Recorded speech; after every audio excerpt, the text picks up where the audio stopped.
रखा के करीब दरियाए सतलुज में हेड सलेमान के मकाम पर दरमियानी दर्जे का सैलाब है। हजारों एकड़ रकबे पर खड़ी फसलें तबाह हो गईं।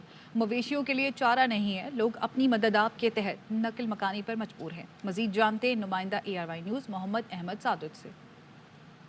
बिल्कुल, इस वक्त मैं मौजूद हूँ दरियाए सतलुज के किनारे गांव चक दराजका में। हमारे साथ यहाँ पर कुछ इलाका मकीन और मुतासरीन मौजूद हैं। ये अपना सामान जो है ये अपनी मदद आपके तहत ट्रैक्टर की ट्यूबें इस्तेमाल करके अपना सामान जो है ये लेकर आ रहे हैं। समान साढ़ा सारा लोड गया है। बच्चे किहड़े ने वो बचाए ने, कोई वसैल नहीं हैगा। ਅਸੀਂ ਆ ਸਮਾਨ ਟੂਪਾਂ ਤੇ ਲੈ ਕੇ ਨਿਕਲਦੇ ਪਏ।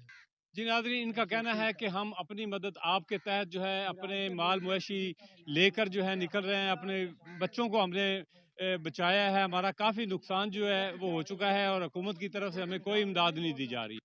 मुल्तान में गुज़िश्ता रोज़ मूसलाधार बारिश की वजह से मुतअद्दिद इलाकों में पानी जमा है। लोगों को मुश्किलात पेश आ रही हैं।